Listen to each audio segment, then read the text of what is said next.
nos aperfeiçoar, possa nos levar a nos aproximarmos de Ti em espírito e em verdade. Que a Tua graça, que a Tua paz, que a Tua bênção venha crescer em nossos corações, pois cremos e confiamos em Ti, para a glória do Pai, do Filho e do Espírito Santo de Deus. Amém? Graças a Deus. Já está gravando lá direitinho? Beleza. Com a graça de Deus, nós concluímos no mês passado o Pentateuco, né? Não conseguimos gravar a última parte, mas aí eu vou ver se gravo lá em Veranópolis esses slides. E ao longo de todo esse tempo a gente pôde conhecer um pouco a forma como Deus ele trabalha com nós, como ele trabalha com o ser humano durante o seu período de aprendizado. Estar ainda aprendendo não significa que será poupado por causa disso. Ah, nós vimos toda a história, desde o início lá em Adão e Eva, até a conclusão, né, ali em Deuteronômio, com a morte de Moisés aos 120 anos de idade, e mesmo ele tendo sido um excelente líder, mesmo ele tendo feito grandes coisas, ele também não foi poupado por Deus. Não chegou a pisar na terra prometida. Pelo menos não em vida. Porque o incrível que lá na transfiguração de Cristo em Mateus, ali está Jesus, Elias e Moisés. Moisés pisando na terra prometida. Ele não pisou em vida, mas o pisou depois da morte.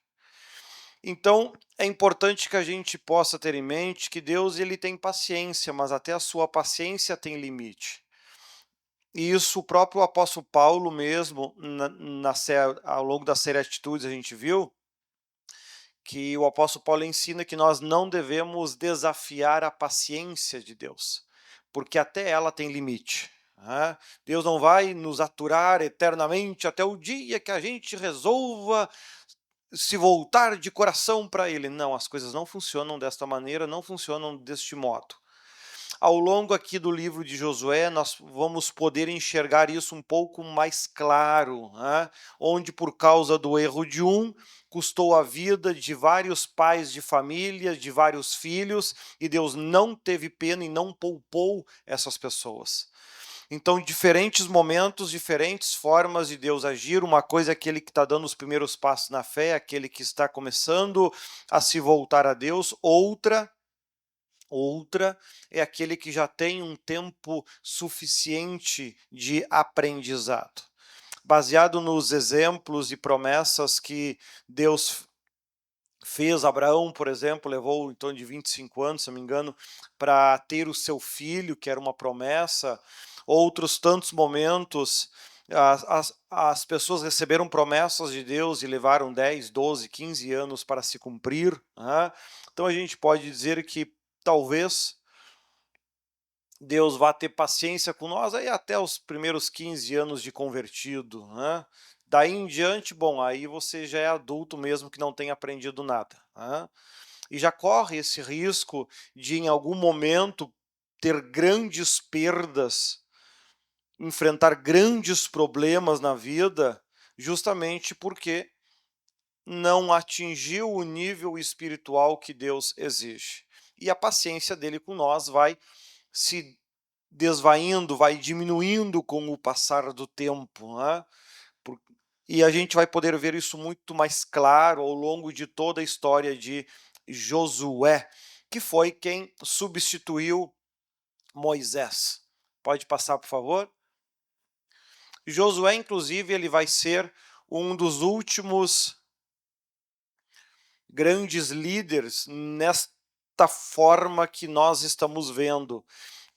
Ao longo de todo o Pentateuco e ao longo do livro de Josué, a gente vê um sistema bastante semelhante ao que nós temos hoje nas nossas igrejas, né?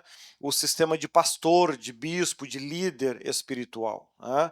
O líder espiritual, assim como Moisés, assim como Josué. Depois esse sistema ele muda de forma muito drástica, aonde passa-se então a ter a ideia não de líder, passa-se a ter a ideia de juiz. Aí entra os juízes, né? Sendo lá Samuel um dos últimos juízes. Depois a gente vai entrar no período de maior decadência espiritual, nada comparado a nenhum momento. Eles conseguiram se tornar piores do que o povo que estava no deserto. Que daí entra a parte dos reis. Né? Então aqui, então, como forma de organização, nós vamos estudar a Bíblia levando as questões cronológicas, ou seja, o tempo que os fatos aconteceram.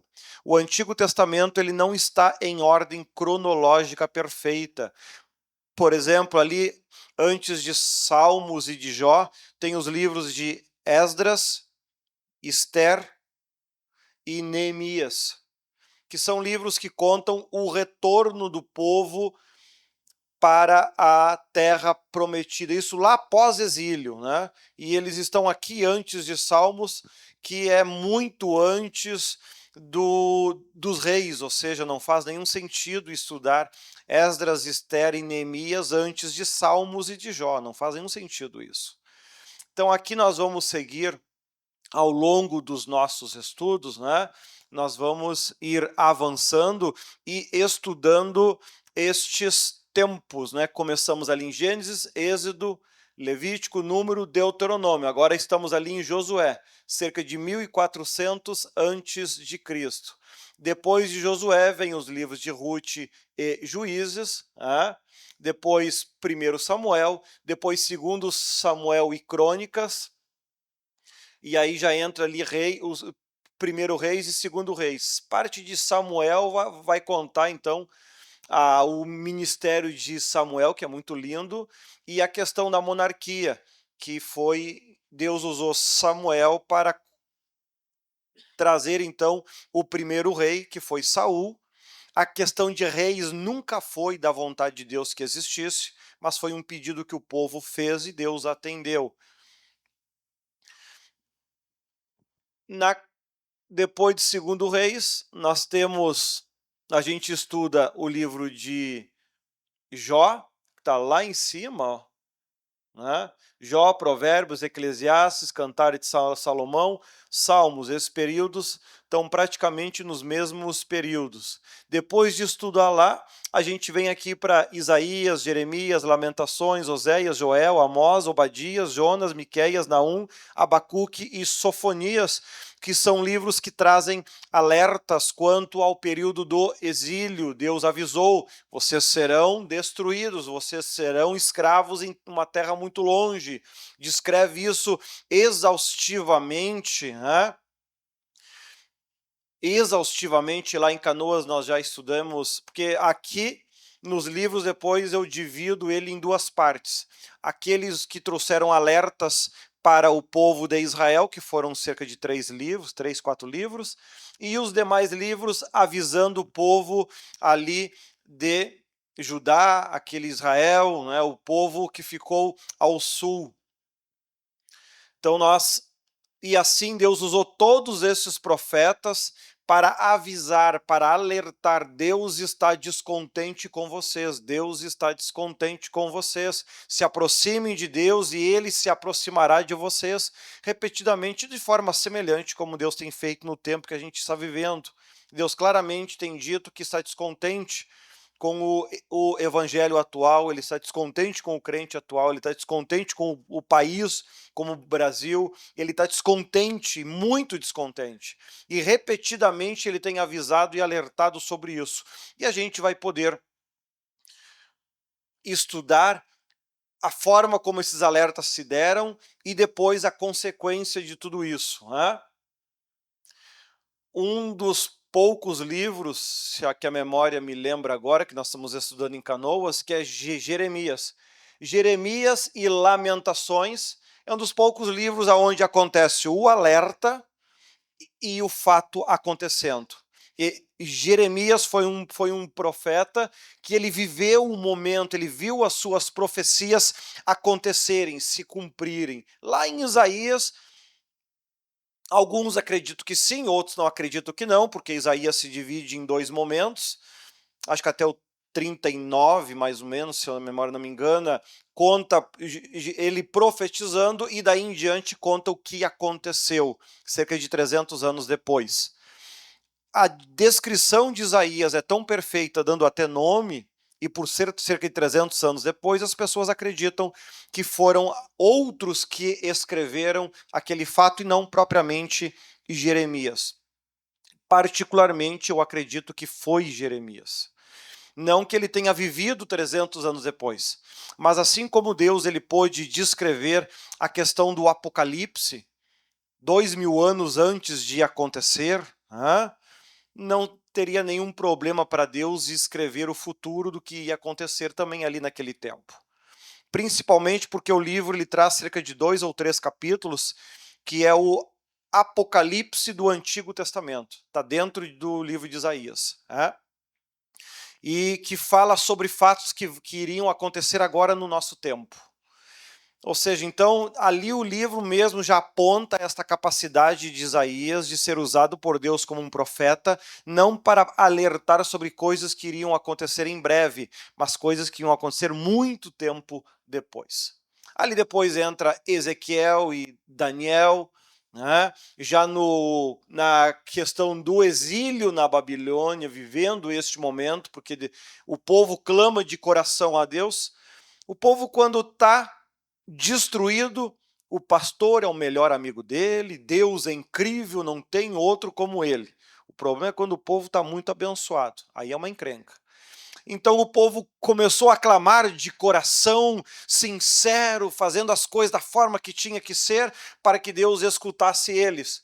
E Deus aqui, através de um desses profetas, já tinha falado: se casem, sejam fiéis aos seus novos senhores, vivam na terra que vocês estão, porque eu não vou tirar vocês daí.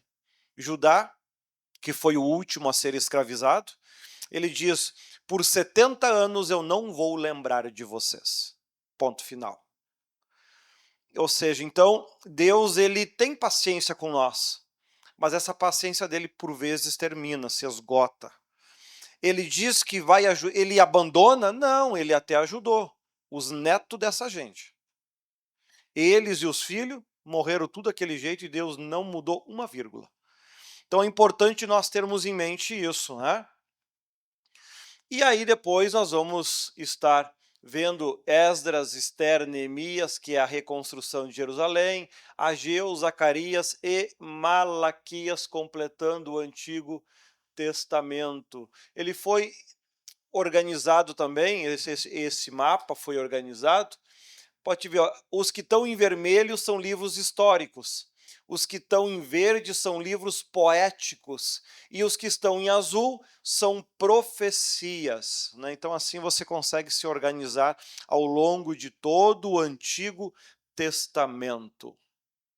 Alguma dúvida até aí? Eu dei aqui apenas uma rápida descrição de todo o Antigo Testamento. As pessoas têm grande dificuldade de mudar. Grande dificuldade. Se você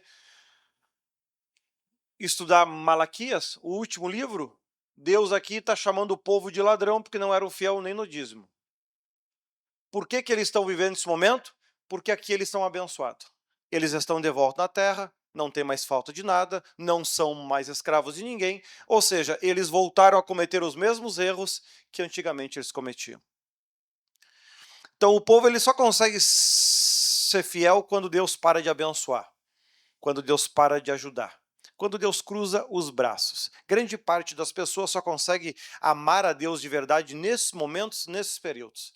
Em momentos como nós estamos hoje, tranquilos, tudo trabalhando, se casando, noivando, construindo, comprando, vendendo, poucos têm interesse.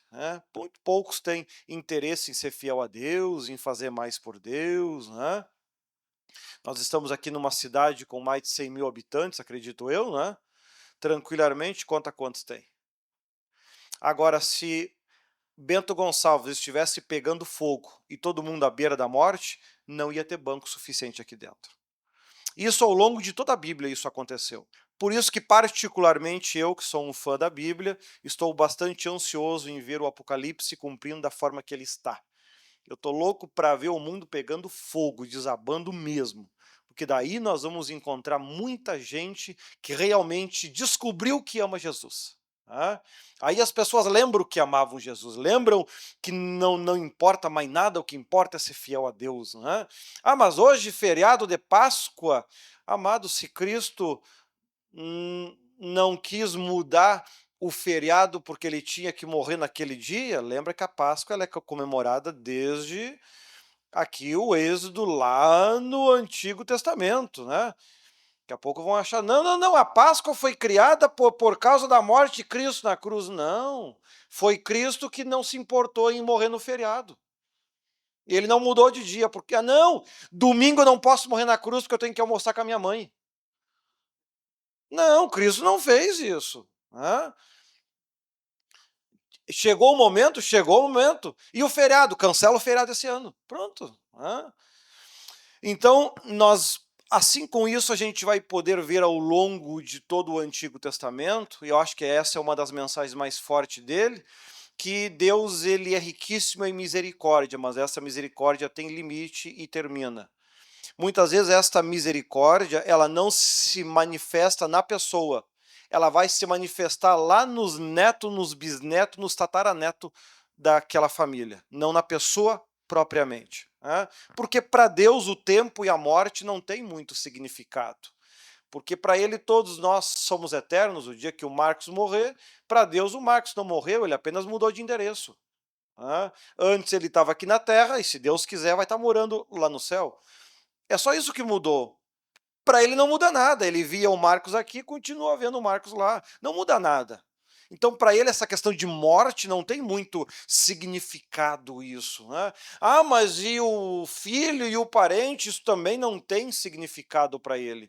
Porque, por ele ser um Deus eterno, quando ele lembra da vida dele, ele está lembrando de bilhões de anos, de trilhões de anos, de quatrilhões de anos. Ou seja, uma mísera vida de 70, 80 anos, isso aí para ele é uma piada, tio.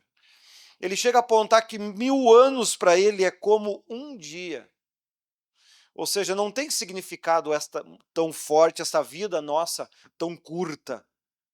Nós vemos, por exemplo, que em alguns momentos estas proteções e bênçãos, quando a gente estuda isso, a gente percebe que até a bênção ela tem uma certa limitação de alcance. Por exemplo, Deus protegeu Salomão devido ao seu relacionamento com Davi. Mas o mesmo Deus que protegeu Salomão não protegeu o filho dele e o reino foi dividido. Veja que a bênção que Davi construiu acabou se limitando ao seu filho e parou por ali. Os outros todos tiveram a consequência dos seus atos e das suas escolhas.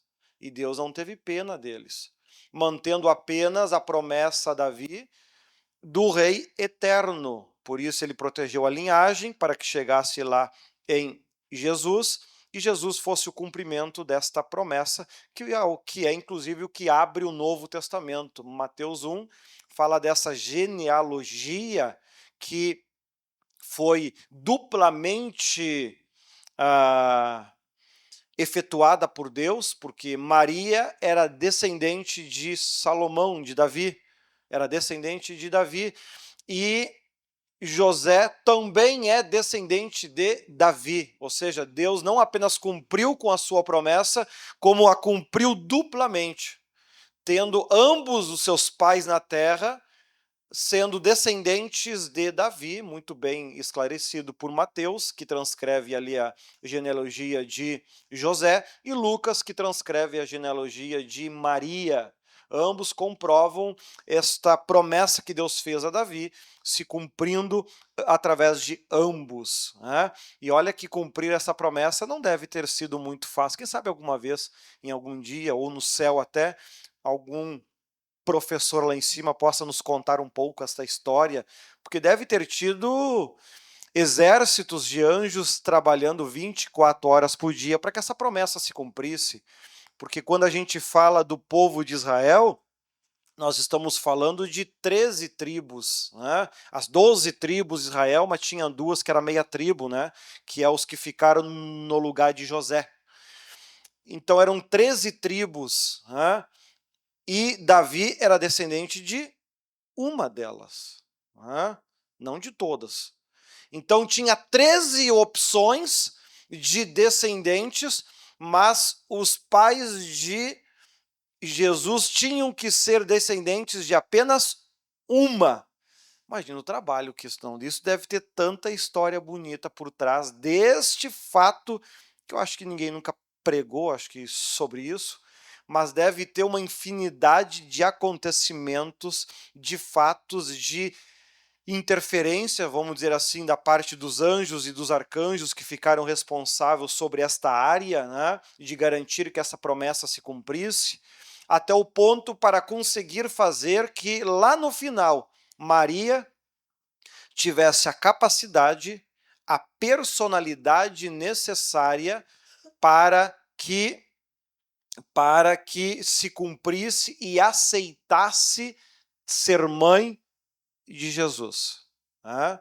Então, tu imagina, todo este trabalho estava lá na dependência de Maria dizer sim. Se ela simplesmente falasse não, botava fora séculos de trabalho dos anjos, arcanjos, para que isso se cumprisse. Imagina o quanto eles tinham que ser precisos e perfeitos em cada trabalho ao longo dos séculos, para que ao Maria nascer, ela tivesse a personalidade adequada para que atendesse à necessidade. Então a gente está vendo que não é só uma questão de genealogia, mas há questões de personalidade. Os ramos anteriores a Maria obrigatoriamente tinham que ter um amor muito grande por Deus. Diferente da maioria das pessoas da época. Porque se o pai, o avô, o bisavô dela fossem muito incrédulos, a tendência é que ela fosse incrédula também. Então veja que é um conjunto de fatores exorbitante que os anjos e arcanjos tiveram que trabalhar ao longo de décadas, de séculos, né? Porque Davi, nós estamos vendo aqui, ali por volta do livro dos Salmos, ó, em torno de uns 1050 anos antes de Cristo. São 1000 anos de trabalho simplesmente para cumprir com uma promessa que Deus fez. Aí tu imagina se você fosse um funcionário lá no céu, né? E recebesse esse aviso, e lascou com nós. Vamos ter que trabalhar 1000 anos só para a promessa do homem se cumprir. Né? Então vemos que se Deus tem dificuldade, e tu aplica no tempo de hoje, se Deus tem dificuldade de convencer nós a fazer o certo, aí tu imagina então, para que isso se cumprisse, 1000 anos se cumprissem dentro daquilo que Deus havia prometido e definido. Muito lindo isso, né? Eu nunca vi os anjos ainda falarem sobre isso, eu acho que só no céu mesmo, esses aspectos assim muito particulares do ministério, acho que a gente vai poder aprender só lá em cima mesmo. Mas deve ter cada história incrível ao longo esse milênio, né, de trabalho que, claro, a Bíblia não tinha condições de trazer. Certo?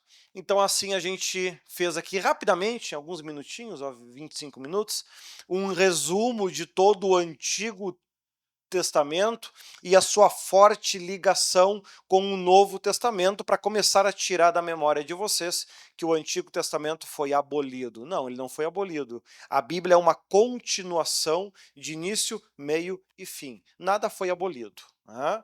Assim como o respeito aos mais velhos de nós que somos adultos não é cobrado da mesma forma que era cobrado quando nós éramos crianças, né? Ninguém vai tomar um tapa na bunda porque tá aberto.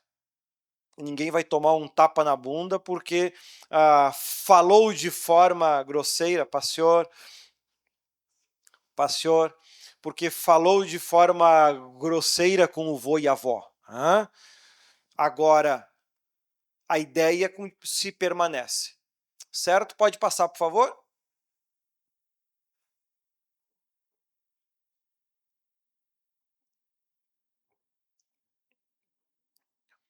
Aqui nós temos, né? Aqui nós temos então uma especificação um pouco melhor dos assuntos que a Bíblia foi sendo organizada. Quando eu montei, quando eu escrevi este material, se eu não me engano foi lá em 2014, 2015, já faz uns 10 anos isso, eu fui procurando meios para que o estudo da Bíblia, do Antigo Testamento, ele fosse o mais leve possível e o mais claro possível. Não é? O foco não era pregar todo o Antigo Testamento, era ensinar o Antigo Testamento. Então tem muitos livros, como a gente fez, que eu não fico lendo versículo por versículo com vocês e explicando um a um, porque não faria sentido isso. Né? Alguns outros livros, sim, a gente vai ler versículo por versículo, alguns até escutar o capítulo e estudarmos ele juntos. E aqui nós estamos com uma organização, né, de toda a Bíblia. Pode ver que tem inclusive o Novo Testamento. E aqui debaixo tem então a especificação. Este azul mais escuro lá, ó, é o Pentateuco que nós terminamos de estudar. Os que estão naquele laranja são livros históricos, né, que contam história. O livro de Atos que a gente estudou no final da série Atitudes, né? Você que quer estudar o Novo Testamento, eu já preguei todo o Novo Testamento, versículo por versículo, do livro de Atos até aqui o livro de Judas, ó, que é um antes do Apocalipse. Eu só não prego o Apocalipse, que é uma área que eu não teria conhecimento para isso. Mesmo que a gente faça alguns estudos, eu tenho uns estudos que eu apresento ao longo daqui sobre o tempo da volta de Cristo. Né? A gente estuda todas as previsões que foram feitas a respeito da volta de Cristo, faz uma análise de tudo que aconteceu e faz uma previsão em cima disso, de quando seria a volta de Cristo, se seria para essa época, se não seria, e assim por diante. Mas eu não tenho o hábito ainda de estudar esse tempo aqui. Há alguns anos atrás eu pedi a Deus sabedoria para falar sobre esse livro e Deus disse que naquele momento ele não me daria. Os anos se passaram e aí depois ele disse que agora o livro do Apocalipse estava aberto e que eu podia buscar este conhecimento. Até o momento, sendo bem sincero, eu não tive interesse. Acabei me apegando muito ao restante da Bíblia, ao histórico, e aí essa questão de futuro meio que foi esfriando. Certo? Aí depois tem ali as cartas de Paulo, né? Romanos, Coríntios, Gálatas, Efésios, Filipenses, Colossenses, Tessalonicenses, Timóteo, Tito e Filemão. Livro de Hebreus é um dos únicos que está aqui embaixo. Ó. É um dos que há uma dúvida quanto se seria de Paulo ou não, mas pela linguagem é mais provável que seja. 1, 2, 3, 4, 5, 6, 7, 8, 9, 10, 11, 12, 13, cerca de 14 livros. Confirmados são 13 livros de Paulo. Provavelmente Hebreus também seja. Né? Mas enfim. E aí depois embaixo ali nós temos os profetas menores. É até difícil dizer profeta menor. Né? Mas diríamos assim que foram profetas que falaram menos, vamos dizer assim, né?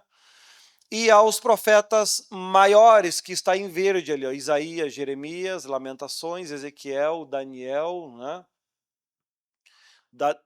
Daniel também está com a característica de falar sobre o futuro, assim como o livro de Joel também fala sobre o futuro, enfim. Então a gente vai encontrando pequenos apocalipses perdidos e ocultos ao longo de todo o Antigo Testamento. E assim a gente vai podendo estudar. Todo esse material está aí no site ministériocosenhor.com.br. Entra aí na banca de revistas, tem ali Josué, todos os slides que a gente vai estudar e já estão ali, inclusive esses trechos agora são bem mais curtos, né? Esse aqui tem 70 slides mais ou menos só. O outro que a gente acabou agora tinha quase 400 slides, né? O Pentateuco. Pode passar, por favor? Então, o livro de Josué.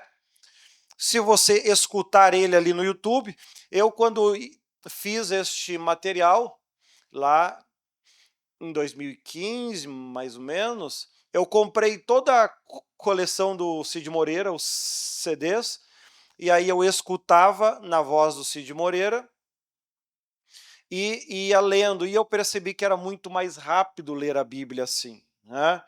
Então, com a ajuda deste material, eu consegui já ler a Bíblia toda muitas vezes, né? Porque a gente aprende por repetição. Eu sempre disse, eu não me considero uma pessoa inteligente, não, eu aprendo por teimosia. Né?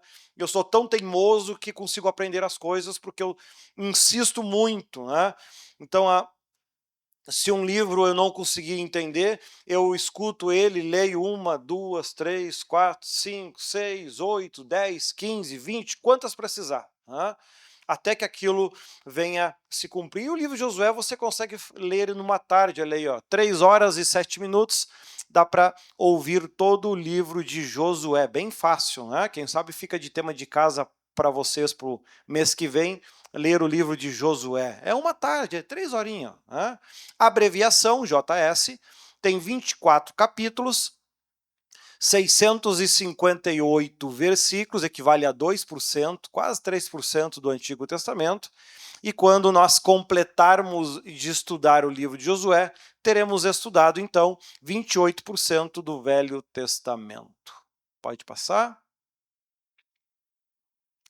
O livro dos conflitos e da conquista. Local e natureza do livro. Josué é o primeiro livro da segunda parte do cânon hebraico, denominada Profetas à Lei, Pentateuco. Constitui a primeira parte os escritos e a terceira, entre os profetas, Josué encabeça os profetas anteriores, geralmente chamados na Bíblia inglesa de livros históricos.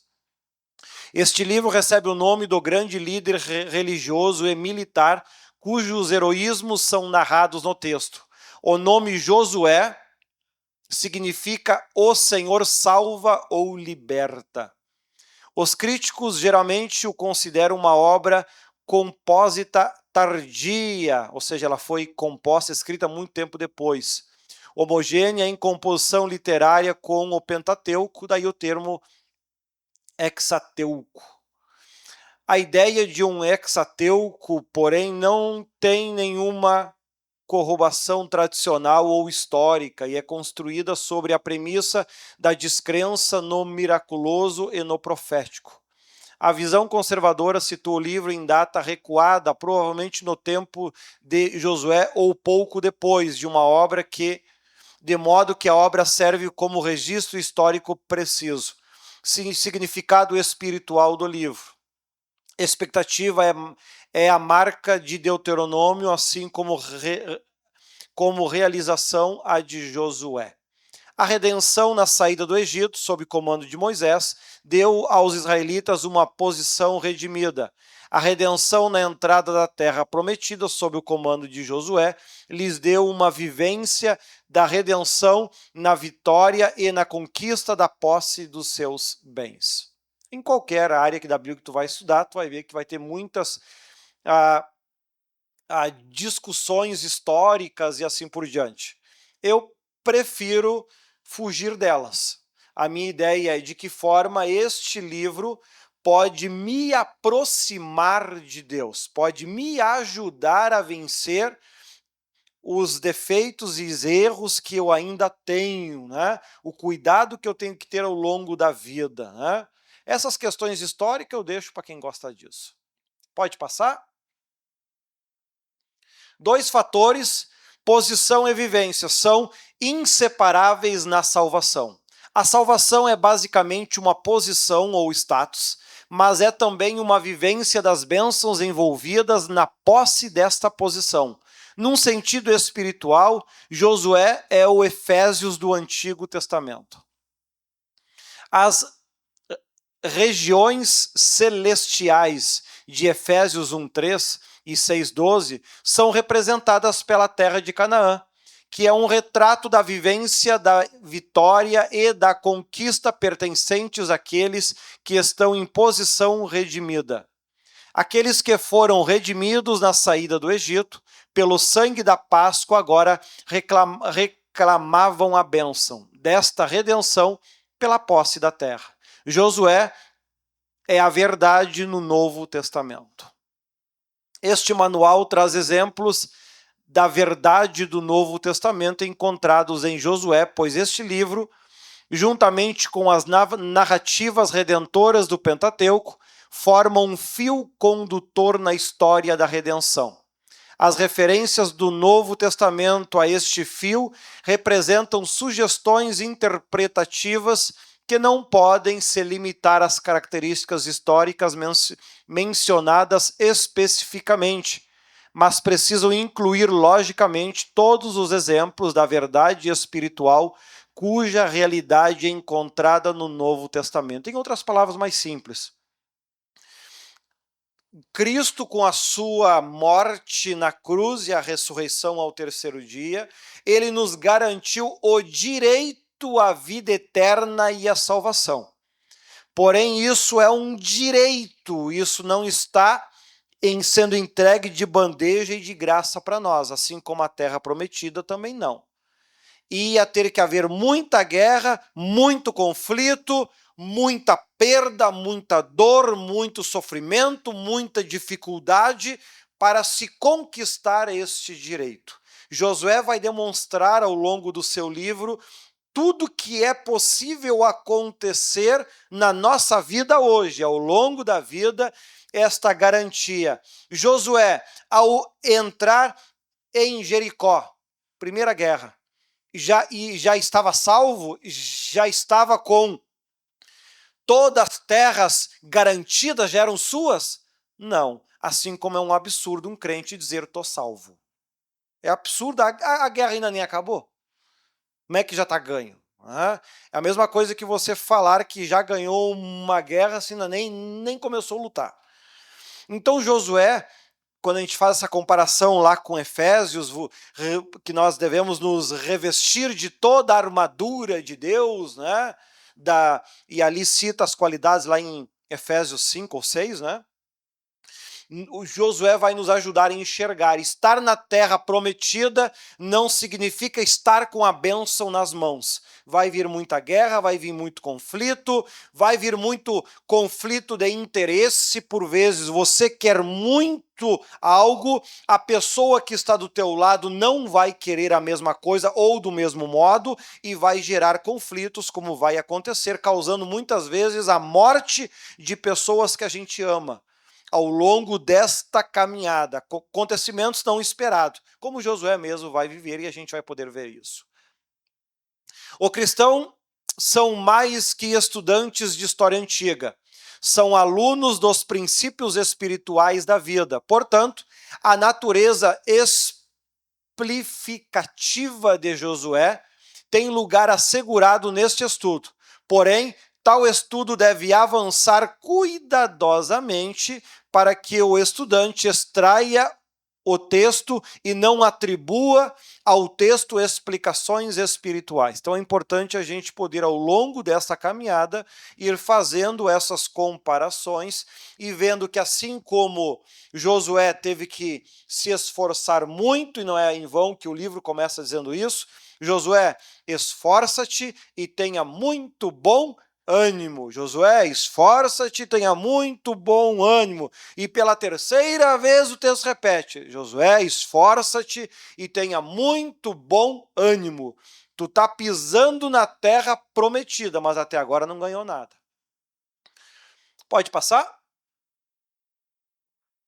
Bom, do 1 ao 12, mostra ali a entrada em Canaã e os conflitos, do 13 ao 22, a divisão e a colonização da terra, e lá no 23 e 24, as palavras finais e a morte de Josué, que infelizmente não conseguiu deixar nenhum sucessor, vamos dizer assim, porque aqui o povo já com a vitória nas mãos, já não tinha mais interesse tanto em Deus. Não, agora a gente já ganhou. Então a gente pega Deus e a nossa Bíblia, coloca na gaveta e vamos viver a vida. Porque agora a gente não precisa mais de Deus. Se daqui a pouco der alguma coisa, a gente volta lá na gaveta, tira a poeira, volta a buscar Deus, Deus ajuda a gente. Quando a gente tiver com a bênção na mão, coloca na gaveta e vamos viver a vida. E assim vai ser até o final de toda a Bíblia. Esse comportamento de buscar Deus apenas na necessidade e depois ir se acomodando porque acha que já ganhou e às vezes venceu apenas a primeira batalha. Mas eu já tenho 30 anos de crente. Sim, daqui a pouco a guerra ainda nem começou. O ministério de Cristo mesmo foi começar quando ele tinha 30 anos de crente.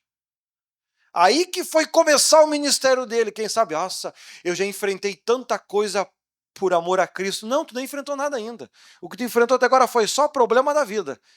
A encrenca vai vir a partir de agora. Aí tu vai ver o que realmente é enfrentar problema. Pode passar? Bom, capítulo 1 de Josué, do versículo 1.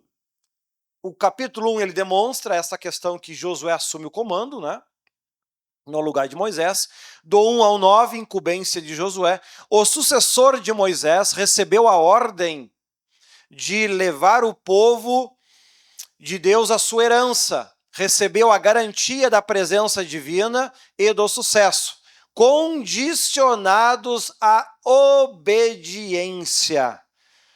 Em Cristo somos mais do que se forem obedientes.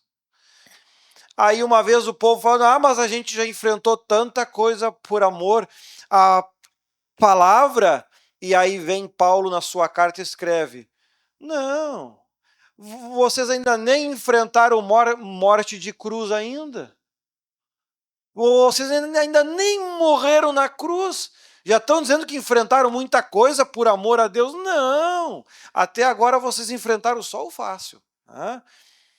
Acho que Paulo ele gostava de animar as pessoas, Quando a pessoa achava, não, agora eu estou bem. Não, nem começou.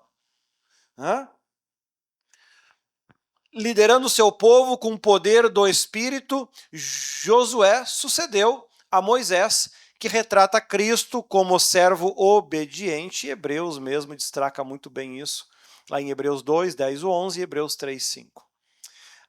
Do 10 ao 18, Josué toma a frente e ele fala ao povo que responde, prometendo obediência. O povo sempre promete obediência. Sempre. Quando se batiza nas águas, promete ser fiel nos dízimos e nas ofertas. Muitos não fazem, mas a promessa foi feita.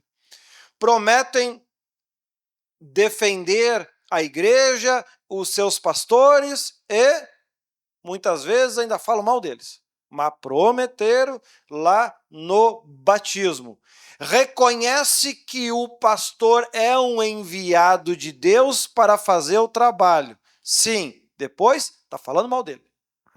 Ou seja, as pessoas costumam ter memória curta para a promessa. Principalmente se a promessa for feita no momento de muita luta. Se a pessoa está vendo muita guerra, muita luta, muita tristeza, ela promete até a alma. Depois passa, coloca na gaveta e vamos viver a vida. para a tomada da terra seria indispensável energia e fé. Eu estou chamando a atenção disso porque vocês vão ver que na primeira guerra já quebram com obediência. Aqui prometeram obediência a Josué, capítulo 1. Não vai longe, já vai ter uns fazendo bobagem. Ou seja, a memória é curta. Né? Para a tomada da terra seria indispensável a energia da fé, força de vontade, né? Porque o Espírito Santo ele vai te ajudar sempre ao longo da tua caminhada. Mas 99% depende de ti.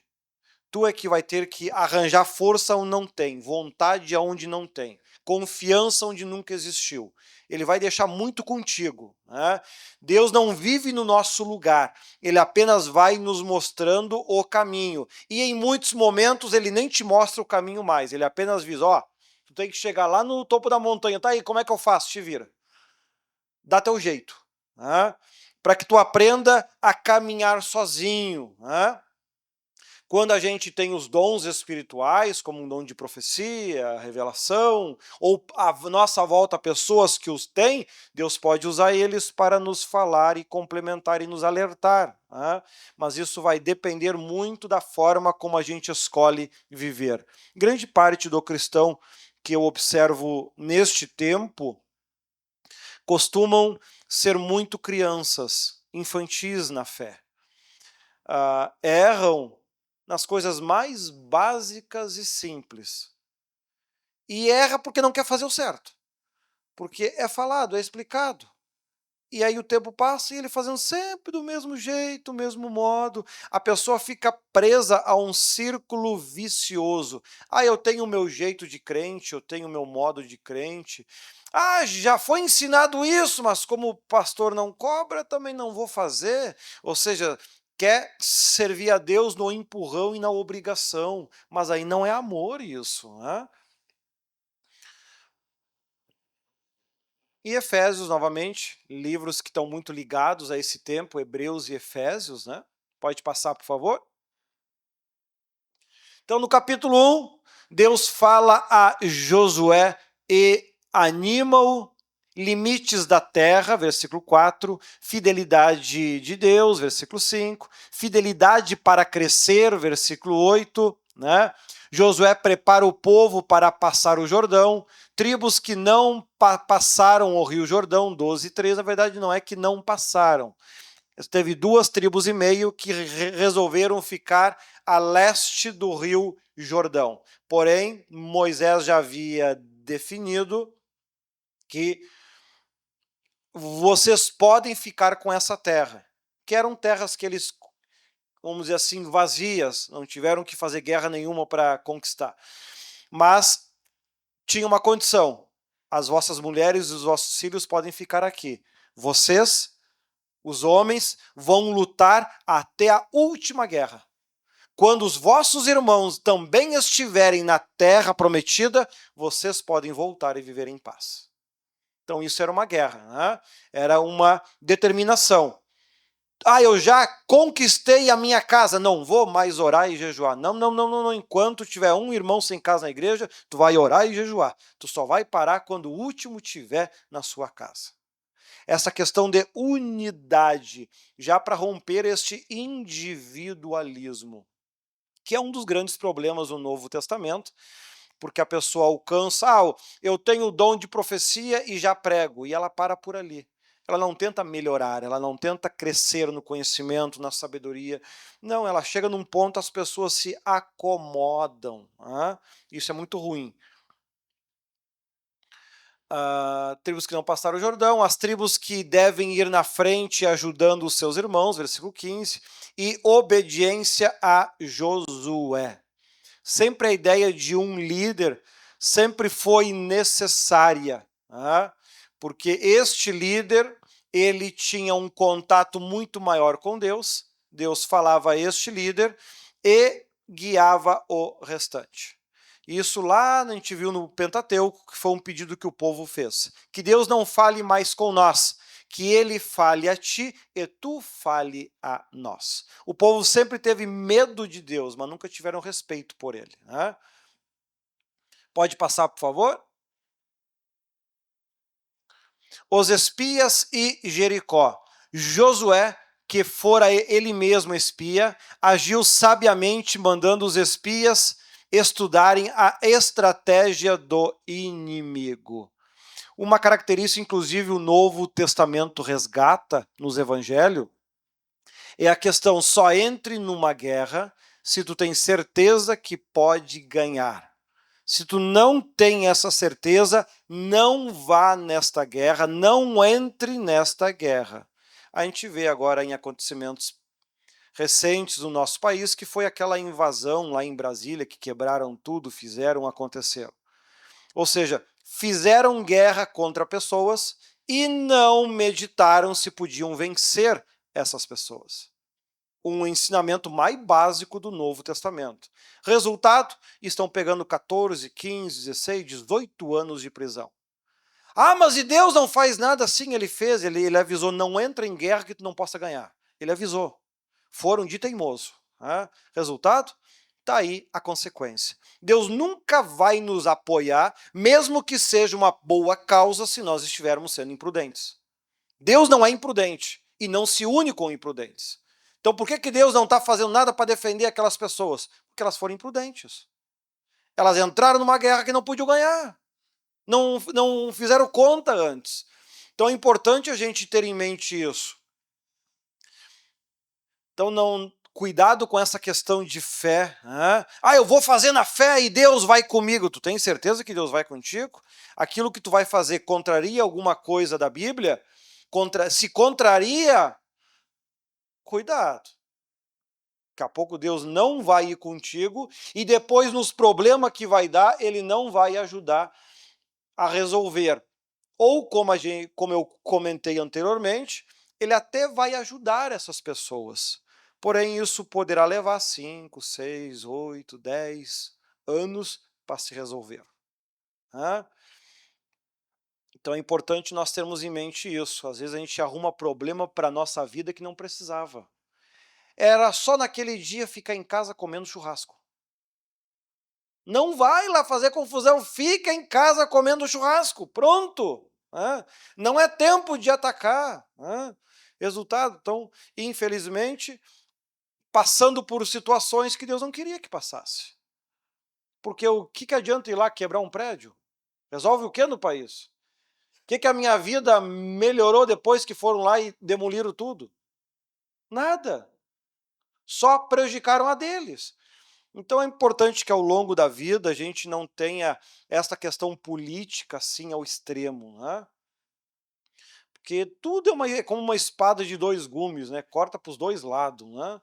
Então, não seja extremista em nada. Todo o extremista tende em algum momento perder a razão. Ele sai do racional, ele deixa de pensar e age por impulso. E as consequências vêm. Então é importante ter em mente isso. A fé de Raabe. A prostituta é uma ilustração adequada do poder que tem o evangelho da graça para salvar um pecador. Pela fé, Raabe, a meretriz, não foi destruída com os desobedientes, porque acolheu com paz os espias. Ela confirmou com obras a sua fé salvadora. De igual modo, não foi também justificada por obras a meretriz Raabe, quando acolheu os emissários e o fez partir por outro caminho? Tiago 2,25. Ela deu uma razão bem fundamentada para a sua fé e orou pela salvação dos seus entes queridos de Jericó. Recebeu plenas garantias. E do 15 ao 24, o fio escarlate, se não me engano, escarlate é vermelho, atado por Raabe à janela, o fio pelo qual ela permite que os espias escapem, torna-se um belo símbolo de salvação. Essa questão do vermelho, do sangue, né?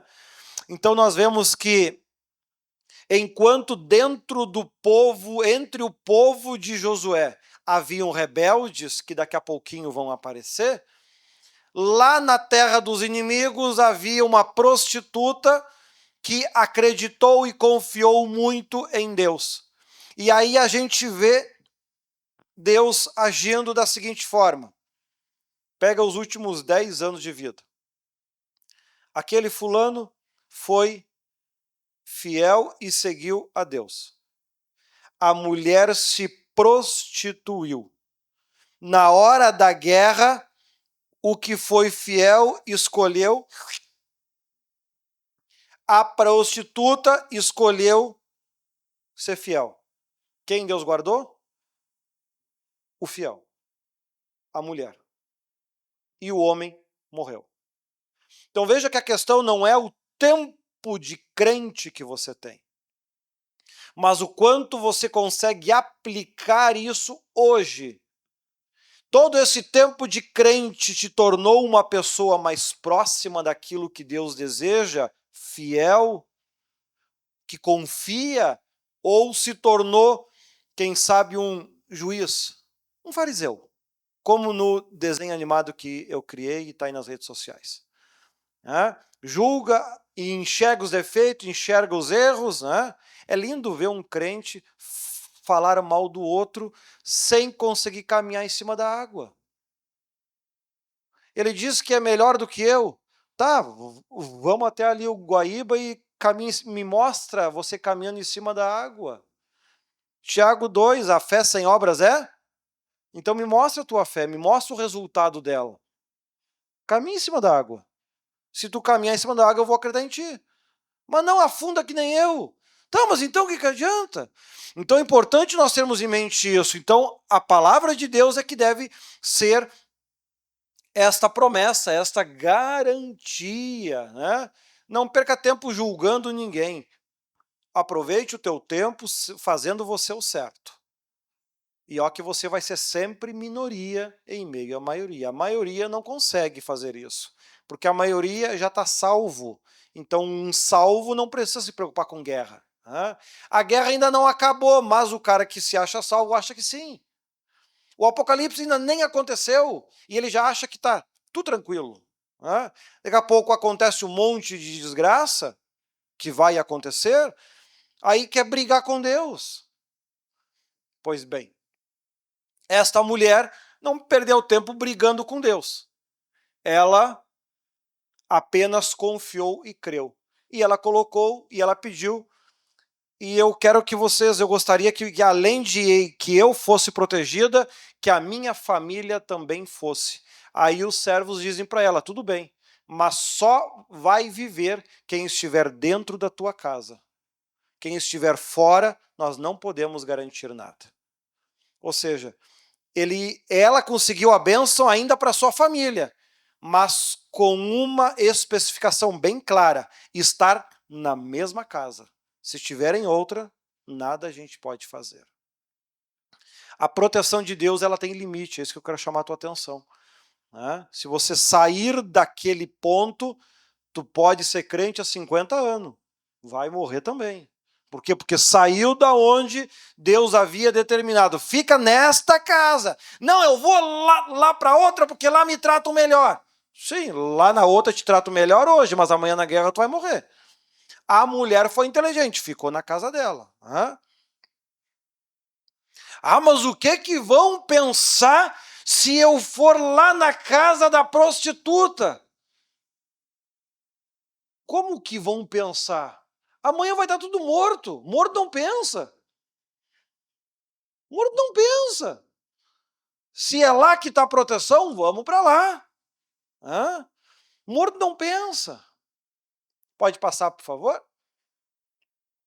Josué envia 2 espias a Jericó. Os espias se escondem na casa de Raabe, a prostituta, do 1 ao 5.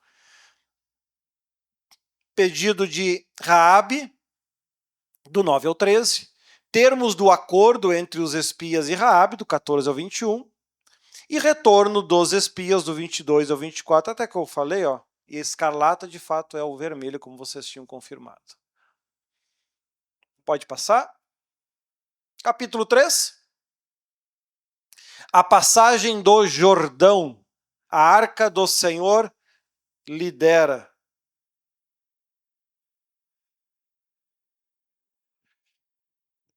Veja que a ideia de colocar a palavra de Deus sempre na frente. Como no exemplo anterior, uma prostituta era algo muito mal visto num tempo como hoje, como neste. Hoje não tem nada mais. Agora, neste tempo aqui, era algo horrível. Entrar na casa de uma prostituta, boa coisa não foi fazer. Né? Porém, era a única forma de se salvar. Não era tempo de achar, mas a minha filha não presta. Tchê, ou tu fica com a tua opinião e morre aqui na espada, ou tu vai para casa dela. Não tem outro caminho. Mas quem é que acredita numa prostituta? Bom, aí é a escolha de cada um.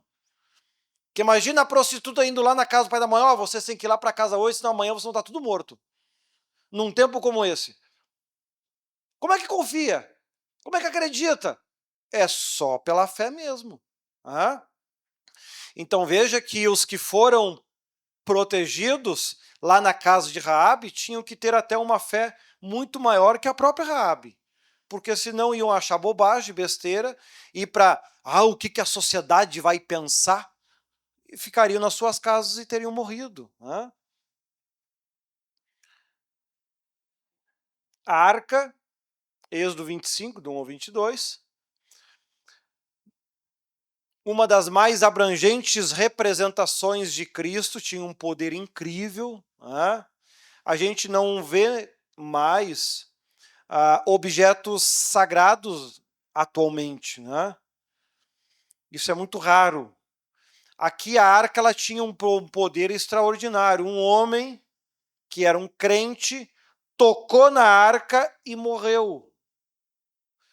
Os filisteus, se agora não me engano, tocaram na arca e ficaram com feridas no corpo. Tá, mas espera aí. O crente encostou e foi punido com a morte. O ímpio encostou e foi punido com a doença. Qual é a lógica disso? Deus tem mais pena do ímpio do que do crente? Exatamente, conhecimento. O crente deveria saber o que é certo e o que é errado, por isso recebe um juízo muito mais duro. O apóstolo Paulo mesmo diz, quanto mais te for dado, mais te será cobrado. Então, quanto maior o teu conhecimento, mais cobrado vai ser. Então eu não vou aprender nada, porque daí eu não serei cobrado. Irmão, ou é céu ou é inferno.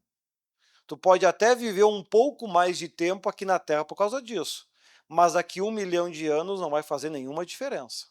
Vão estar ambos no inferno. O que morreu com 15 anos e o que morreu com 101. O inferno é o mesmo para os dois. Então não tem muito o que fazer.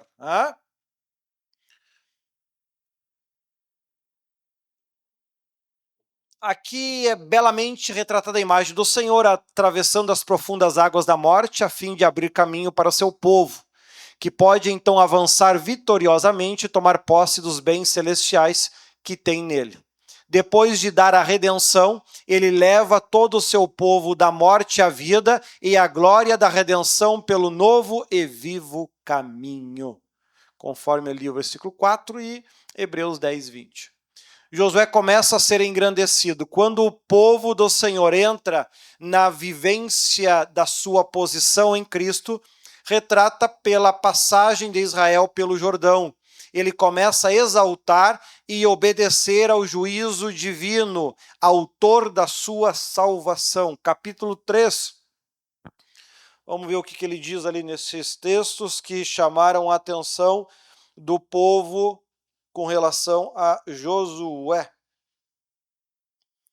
Vamos aqui abrir a Bíblia. Josué.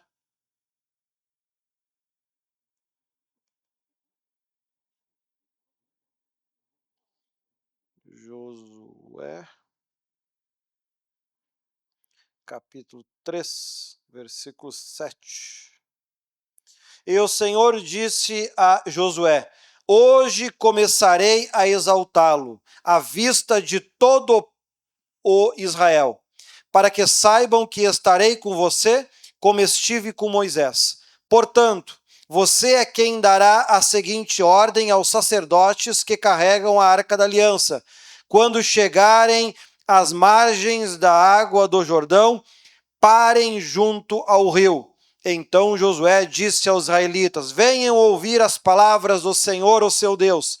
Assim saberão que o Deus vivo está no meio de vocês, e que certamente expulsará de diante de vocês os cananeus, os hititas, os heveus, os ferezeus, os girgaceus, os amorreus e os jebuseus. Vejam a arca da aliança do soberano de toda a terra, atravessará o Jordão à frente de vocês. Agora escolham 12 israelitas, um de cada tribo. Quando os sacerdotes que carregam a arca do Senhor, o soberano de toda a terra, puserem os pés no Jordão, a correnteza será represada e as águas formarão uma muralha. Então ali, quando eles pisam na água, a água para e se represa, como aconteceu lá no Rio Jordão, e eles atravessam o rio em seco. Então aí Josué começa a ser engrandecido por Deus. Então Deus, ele vai em algum momento exaltar os seus servos. Porém é importante, primeiro, espera o tempo de Deus. Josué teve paciência. Quando todo mundo estava contra Moisés, Moisés tinha, de 2 milhões, Moisés tinha 2 do seu lado. E Josué era um deles. Sabe o famoso puxa-saco? Josué. Agora, o que era chamado de puxa-saco, bastou dar uma ordem e as águas pararam e o povo passou em seco. Então, fidelidade vale a pena. Vale a pena ser obediente, né? Se ninguém mais quer ser, Josué disse, eu quero. Resultado, ele se salvou e ele agora começa a ser engrandecido por Deus. É claro que Deus não dá nada de graça. Tudo na vida tem um preço. Às vezes o preço de Deus é bem alto, mas seja feita sempre a vontade dele. Pode passar, por favor?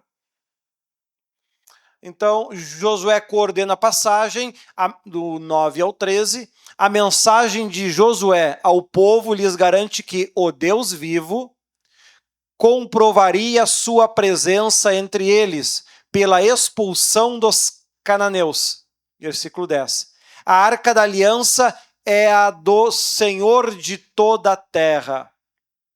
Um título que Zacarias dá ao tempo em que Israel se estabelecera no reino. Zacarias 4,14. Depois que todos os seus inimigos houverem sido julgados. Zacarias 6,5.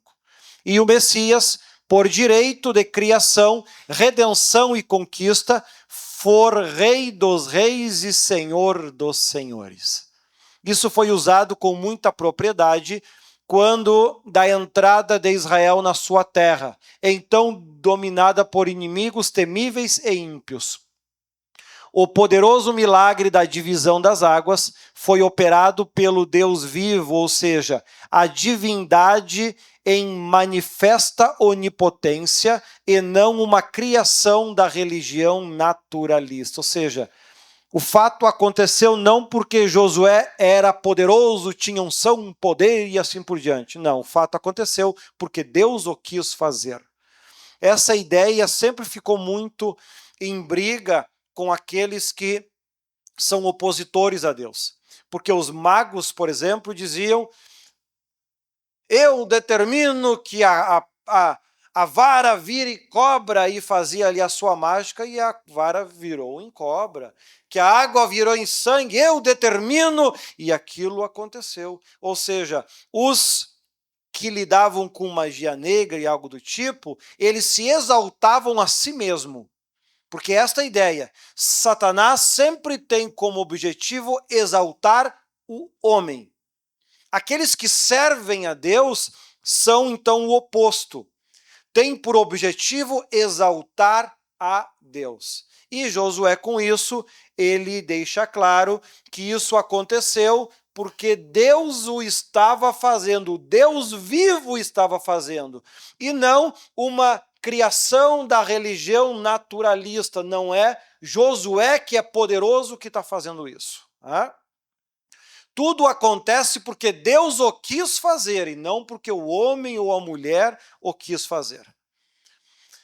14 ao 17, a passagem, o fato é plenamente resultado de um milagre. Mesmo que um terremoto tenha represado o rio a montante na altura de Adã, localizada a 13 quilômetros ao norte de Sucote, perto do Jordão, Nelson Glueck identificou a localidade em Tel Damiek. É uma questão histórica, né?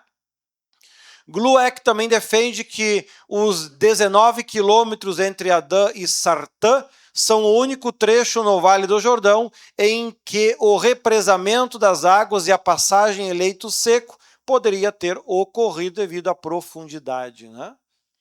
Pode passar? Então, aqui no capítulo 3, a gente viu o início da jornada, vemos Deus engrandecendo a Josué, vemos que a arca ia na frente do povo e vemos então que as águas do Jordão se abrem. Sitim, que o texto fala, também significa Vale das Acácias. Pode passar? Capítulo 4, pedras memoriais, os dois memoriais, do versículo 1 ao 18. Longe de ser resultado de tradições conflitantes, como defendem os críticos, esses monumentos eram dois memoriais distintos, cada qual representando um aspecto da morte de Cristo. As 12 pedras tiradas do Jordão e erigidas como monumento em Gilgal, versículo 1 ao 8 e o 20, falam da redenção de Israel ao entrar na terra e numa esfera e vivência de vitória e conquista. As pedras deixadas no borbotoante do Jordão, na volta do Jordão, né?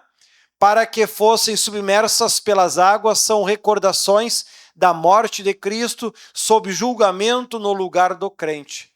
Assim como fala em Salmos, fala em João, e assim por diante. Esta foi a base da vitória e da conquista da terra. Então, ali no leito em seco, eles empilharam 12 pedras, né? Representando as 12 tribos de Israel que passaram ali em seco, né? Mas ninguém vai ver. Ninguém vai ver, mas nós sabemos que está ali, né? Então, muita gente vai enfrentar momentos que vai achar Deus esqueceu de mim. Nós não estamos vendo Deus fazendo algo por nós, mas sabemos Deus está ali. Ele apenas ainda não quer fazer. Essa ideia das pedras no fundo do rio, né? O que significa essas pedras? O Deus onipotente dera a redenção e levara seu povo a sua herança. As pedras no Jordão significam morremos em Cristo. As pedras em Gilgal significam confiemos então nesta morte e desfrutemos a vida e a conquista da terra. O homem natural, ele acredita naquilo que vê. O homem espiritual acredita mesmo quando não está vendo. Pode passar? As 12 pedras tiradas do meio do Jordão, as pedras por memorial, as 2 tribos e meia vão em frente ao povo, ou seja, as 2 tribos e meia que tinham terra, eles não só não ficaram para trás, como tinha que ir na frente ainda, né? O povo respeitou a Josué. Respeito também não é a mesma coisa que fidelidade. Às vezes as pessoas te respeitam como pastor, mas não são fiéis, né? E isso vai trazer consequências sobre o povo. Daqui a pouco. Águas do rio voltam a correr, versículo 18, data da travessia do rio Jordão. Pode passar. Israel em Gilgal. Os inimigos de Israel ficam aterrorizados. Todos os reis dos cananeus nas regiões vizinhas, que tanto haviam aterrorizado o povo descrente de Deus, uma geração antes, agora estavam apavorados com o avanço de Israel sobre o território de Gilgal. Um povo redimido e vitorioso sempre desencoraja o inimigo. Em Cristo somos mais do que vencedores. Ser mais do que vencedor também é necessário pequenas vitórias ao longo desta vida, porque isso traz sinais da presença de Deus na nossa vida. A circuncisão da nova geração, esse sinal da aliança abraâmica, que evidentemente estivera suspenso temporariamente no deserto até a morte da geração descrente, agora novamente importante, e os homens da nova geração foram circuncidados em Gibeate Alarote, o Monte dos Prepúcios.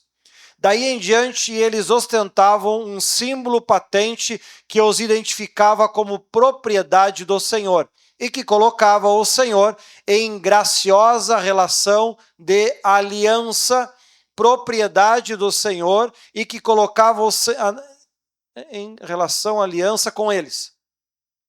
A circuncisão representa a execução da sentença de morte sobre a carne, sendo a morte de Cristo uma circuncisão espiritual do seu povo. Colossenses 2:11. Mas o fato de os crentes estarem mortos para o pecado pela circuncisão de Cristo, assumindo assim uma posição de morte para o pecado, precisa ser realizado numa vivência de morte de fato para o pecado por meio da fé apropriadora. A faca amolada precisa ser posta na carne e sua luxúria. De uma forma bem simples de vocês entenderem. É preciso que aquilo que a Bíblia diz que é errado e pecado, a gente vá cortando na nossa vida. Não tem como a gente conviver com Deus e o pecado ao mesmo tempo. É preciso que haja este desejo de mudança, que Deus, ao olhar no nosso coração, ele veja o desejo de nós sermos diferentes. Por exemplo, quando erramos, Deus enxergar em nós um efetivo arrependimento. Não vamos deixar de errar, não vamos deixar de pecar, não vamos deixar de falhar, porque somos carnais e não há como ainda separar o carnal do espiritual. Ainda ambos são uma coisa só, corpo, alma e espírito. Ainda são uma só. Agora, precisa ter esta preocupação. Não é porque eu ainda estou na carne e que onde abundou o pecado superabundou a graça de Deus, que eu vou passar a pecar bastante para que a graça seja ainda maior. Como diz o apóstolo Paulo, porque daí nós estaríamos deixando de realmente praticar aquilo que Deus deixou para nós.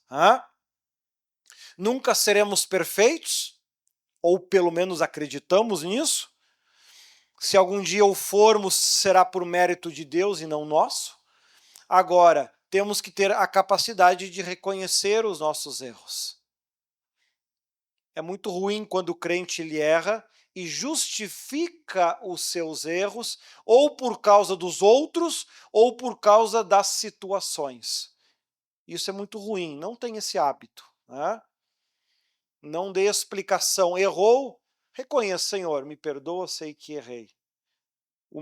Os meios não justificam os fins. Cuidado com isso. Pode passar?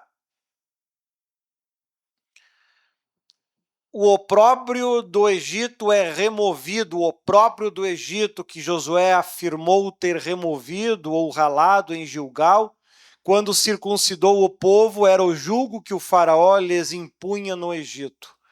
No seu estado incircunciso, o povo vivia sem o sinal e o selo da aliança abraâmica, e estava na mesma condição em que vivia no Egito, sem nenhuma relação da aliança. Depois da circuncisão, eles estavam prontos para celebrar a Páscoa. Lembra que eu falei que a Páscoa não foi criada por causa da morte de Cristo?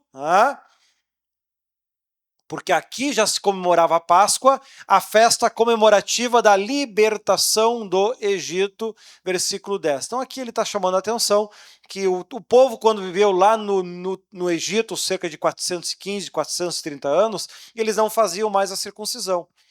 O povo israelita vivia igual ao povo egípcio. Vivia todo mundo do mesmo jeito. Aqui vão começar numa guerra. A gente quer vencer com Deus? Queremos. Então a gente precisa fazer o que os outros não fazem.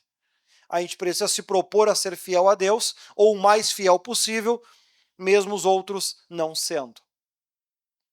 O maná e o fruto da terra. A ideia de que nós somos falhos e pecadores, isso Deus sempre deixou claro desde o princípio, que não haveria como nós não deixarmos de ser plenamente pecadores. Vamos errar e falhar até em pensamento ao longo da vida. Tanto é que o sacrifício que era feito todo sábado, né? Isso continuamente tinha que ser feito. O próprio sacerdote, antes de entrar no templo, tinha que lavar ali as mãos, os pés, representando que ele estava se purificando, fazer um sacrifício por ele, para aí ele poder então fazer o seu trabalho para Deus. Ele, sendo o chefe, o cabeça, tinha que fazer sacrifício porque ele também errava e pecava.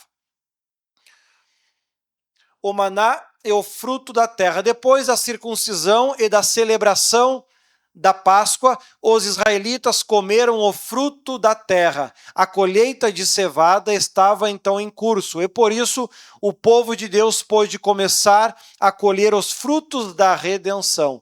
Eles se apropriaram das bênçãos de sua posse privilegiada.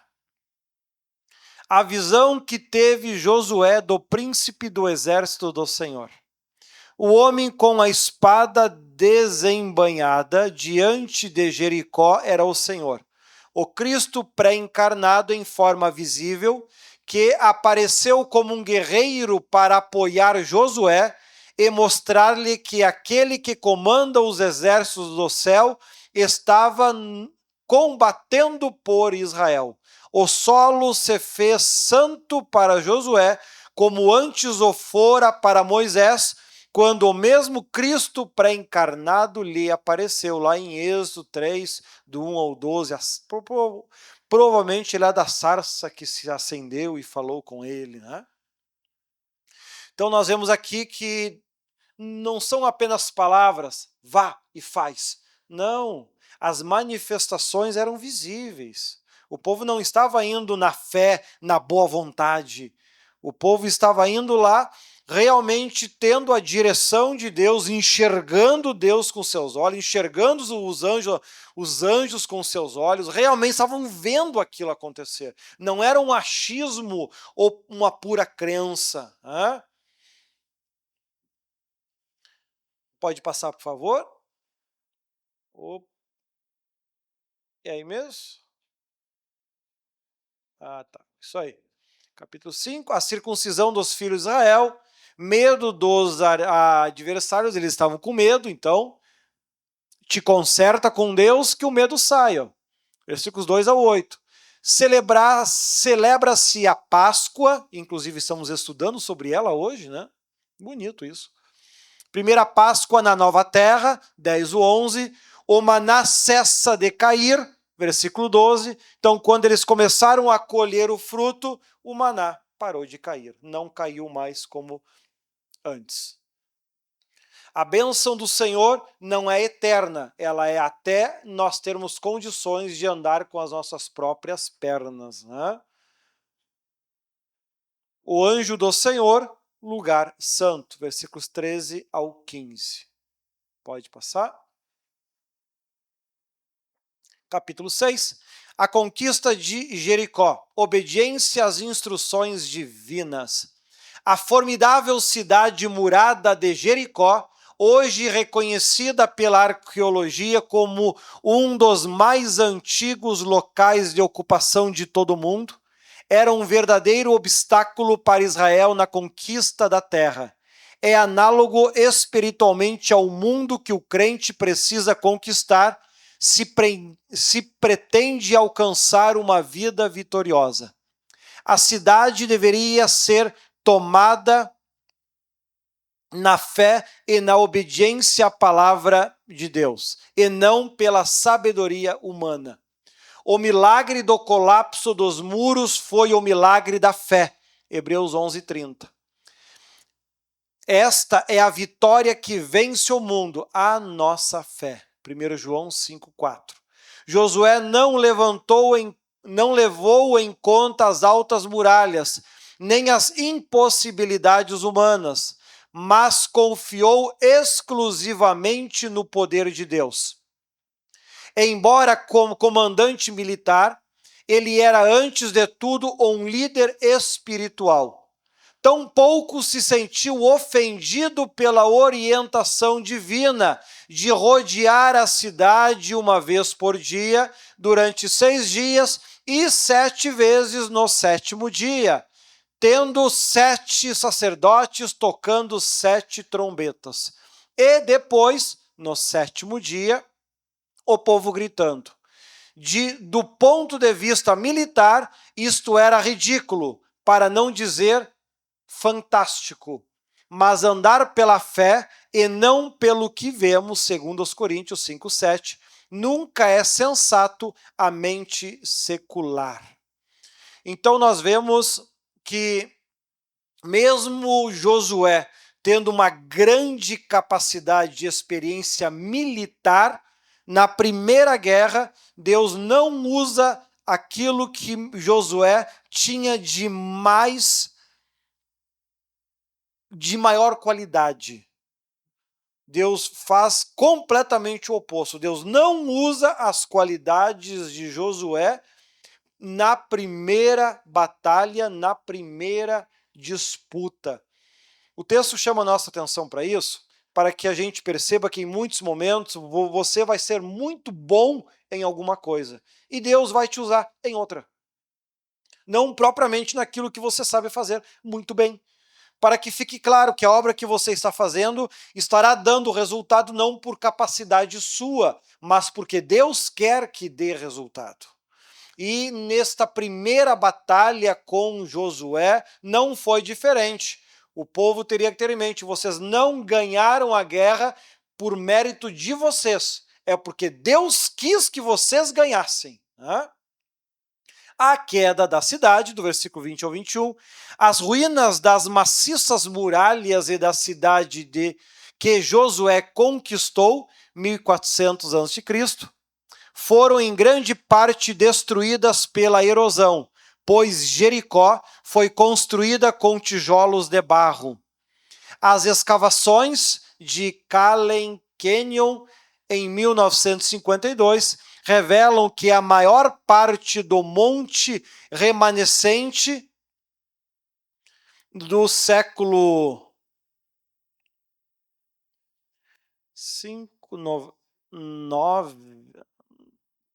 15, 16, antes de Cristo ou antes disso, que é mais ou menos próximo aos 1400 anos de Cristo, né? A Jericó de Josué foi, portanto, em grande parte destruída. Aparentemente não era uma cidade grande. Tão aglomerados viviam seus habitantes que as casas, como a de Raabe, eram construídas sobre os muros. Não era uma cidade muito grande de muita gente, né? Mas era uma cidade protegida com altos muros. É a ideia do já que nós não temos quantidade de soldado, nos protegemos com altas barreiras. Para Deus isso não fez nenhuma diferença. Vemos que as muralhas caíram. Olha que interessante. As muralhas de Jericó caíram. E a casa de Raabe ficava onde? Em cima da muralha. Ou seja, a muralha onde ela estava não caiu. Caiu o restante. Então veja que até a queda dos muros caiu as partes que Deus queria que caísse. O resto continuou do mesmo jeito, da mesma forma que estava. Mais uma vez demonstrando pleno controle de Deus nos menores detalhes que acontecem. Então Deus ele não se perde, não acontece coisas que Deus não esperava. Não, tudo acontece exatamente do modo que ele esperava que acontecesse. Por vezes nós não entendemos o porquê. Agora, aconteceu exatamente da forma que ele queria. Pode passar? Raabe é lembrada, o fio escarlate, sem dúvida alvo de zombaria, poupou Raabe e a sua família, enquanto toda a cidade era destinada à destruição. Versículos 17 e 24. O termo Eren se refere àquilo que irrevogavelmente é condenado à destruição. Deuteronômio 13, 16. Ou consagrado completamente ao Senhor, não sendo usado para fins seculares ou para fins comuns. Maldição sobre Jericó. Como ilustração do sistema do mundo, a queda de Jericó pode muito bem prefigurar a sua destruição ao final dos séculos, que é o que prevê o Apocalipse.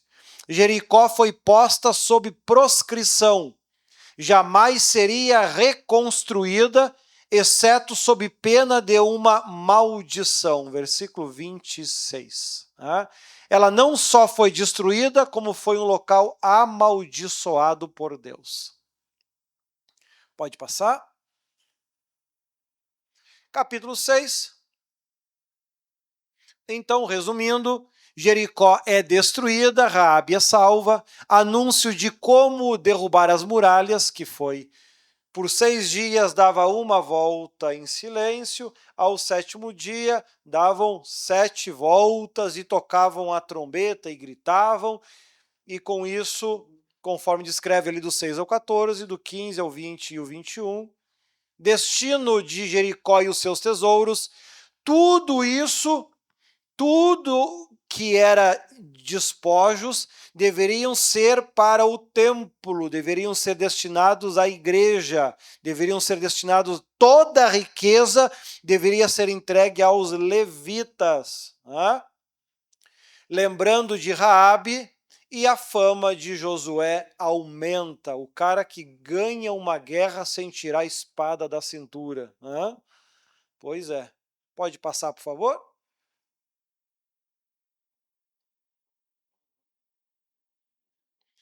Josué e a Batalha de Jericó, as mais belas histórias da Bíblia. Vamos ver se tem 13 minutos, vamos ver se vai rodar. Só passa um slide que eu acho que é capaz de começar. Vamos ver se vai entrar.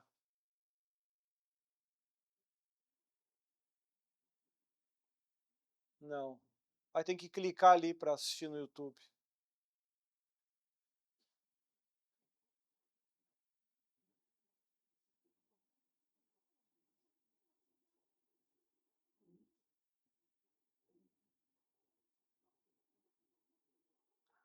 Vamos ver se vai rodar.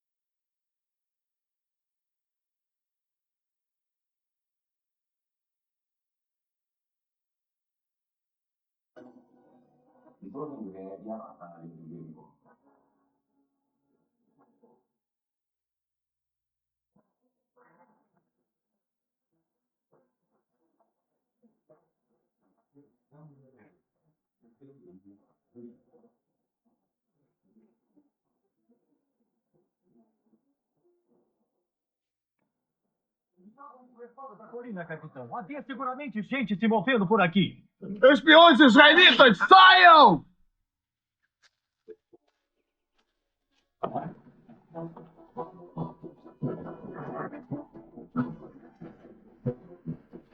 Espiões israelitas! Nós dissertamos contra o rio!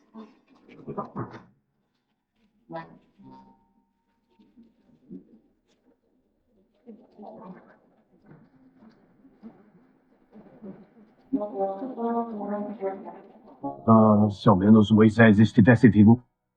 Mas temos outro grande líder, escolhido pelo próprio Moisés, Josué. Filhos de Israel, por 40 anos estivemos vagando pelo deserto. Aqueles sofrimentos agora são do passado, porque hoje, como o Senhor prometeu, finalmente cruzaremos o Rio Jordão e entraremos na terra prometida. Vocês, sacerdotes, homens de Levi, nos guiarão.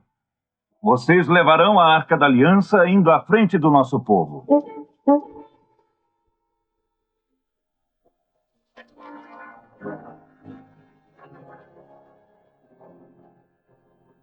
Os israelitas foram vistos na margem oposta. Estão marchando para cá. Ótimo. Escolher a pior época possível. A enchente vai exterminá-los. E poderemos acabar facilmente com os que tiverem a má sorte de não se afogar.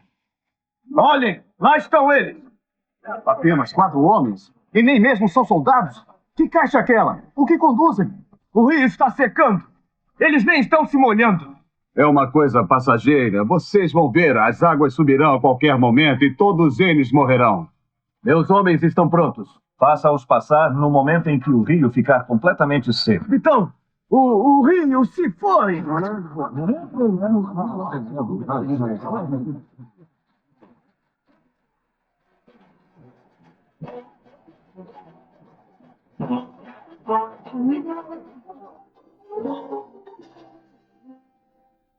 É realmente a terra prometida. Olhem só.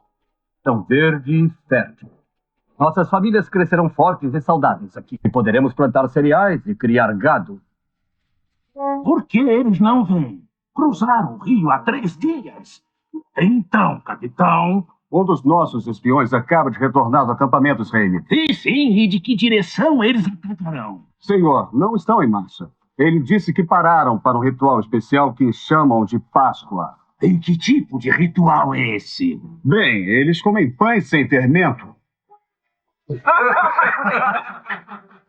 Que tipo de guerreiros são eles? Eles fazem o poderoso Rio Jordão secar e então param para comer pães? E quando os israelitas atacarão? Ah, quisera saber. Meu exército está pronto. Alcançamos a terra prometida. O quê?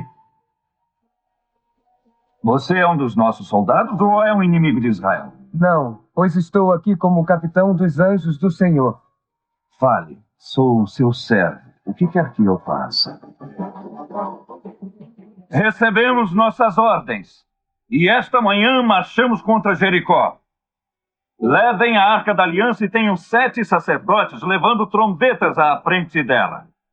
Então marchem em torno da cidade com a guarda indo à frente. Eu ordeno a todos vocês que durante toda a marcha não deem um grito de guerra, não elevem suas vozes, não digam uma palavra.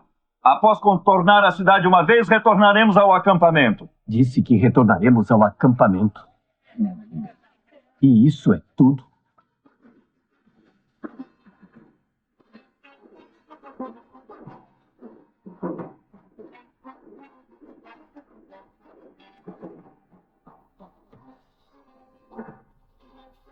Então, afinal, eles vêm? E meus homens estão prontos.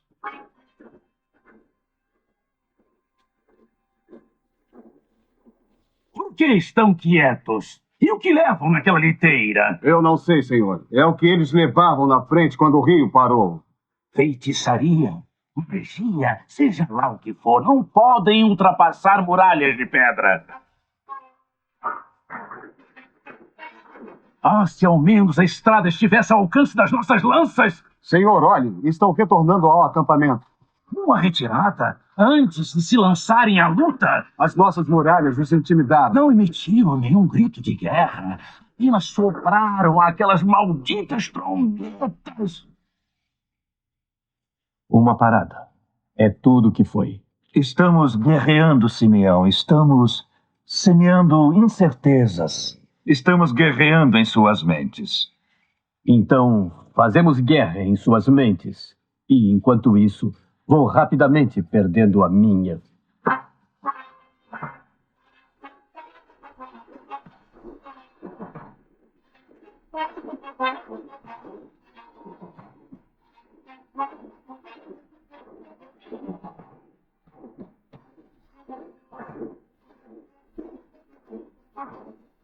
O que estão fazendo agora? Marchando. Marchando. Eles contornaram a cidade uma vez e de novo retornaram ao acampamento. Senhor, uma sugestão. Nossos espiões fizeram esse mapa do campo israelita. Podemos atacá-los. Mas isso pode ser o que estão nos atraindo a fazer. Abandonar a segurança das nossas muralhas. Mas podem estar pensando que não atacaremos. Mas também podem estar pensando que estamos pensando, que eles estarão pensando que nós não estaremos pensando e... O que eles pretendem? O quê? Continuaremos como ordenei, Simeão. Aprenda a confiar e use a maior força do homem, que não é o vigor do braço, mas a fé no Senhor. Mas, senhor, Seja paciente. Outras batalhas clamarão pelas suas armas, mas Jericó será conquistada sem isso.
Sua espera acabou, Simeão. nós não perderemos nenhum homem. Nenhum. Isso me foi previsto pelo anjo do Senhor. Nesses dias que passaram, minhas ordens foram as do Senhor. E ele certamente cuidará de nós amanhã diante de Jericó. Estamos em suas mãos. Será feita a sua vontade. Filhos de Israel, hoje Jericó será nossa. Hoje contornaremos a cidade 7 vezes. Então, sob o meu comando, gritem alto. Gritem com todas as forças. Gritem pela glória do Senhor, porque ele disse que lhes dará a cidade. Por que, ao menos, não tocam uma música diferente? Há quantos dias estão fazendo isso? 20, 30? Senhor, este é o 7º dia.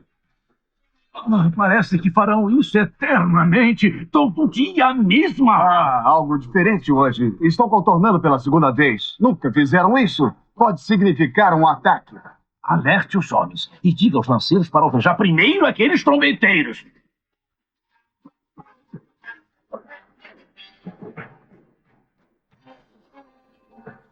Por que essa agitação? O prisioneiro escapou. Encontre-o, faça alguma coisa! Sim, podem se esconder na caverna abaixo da cidade, onde corre o rio subterrâneo. Ergam a grade na esquina da rua e encontrarão uma descida. Oh, estou me deixando tonto. Quantas voltas deram até agora? Quase 7, senhor. Quando eu ordenar, gritem! Gritem pela glória do Senhor!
Olha, Josué.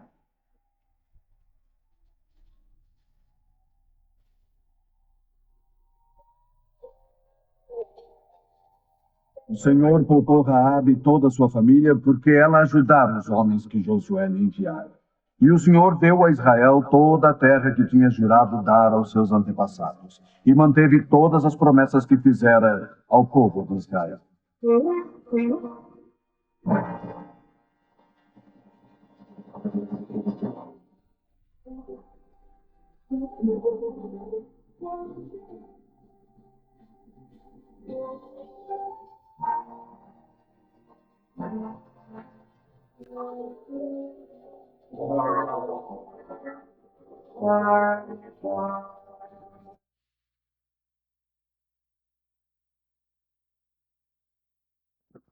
Aí está então uma pequena representação de tudo aquilo que a gente viu até aqui, e com certeza o livro de Josué vai guardar muitos outros ensinamentos, muitas outras belas histórias. Os estudos agora ficam bem mais fáceis, porque agora é muita história, né? Então fica muito mais fácil a gente entender, compreender, até assistir algumas delas, né, que foi possível trazer, eu trouxe ao longo dos estudos, e assim a gente possa ir amadurecendo cada vez mais no Evangelho.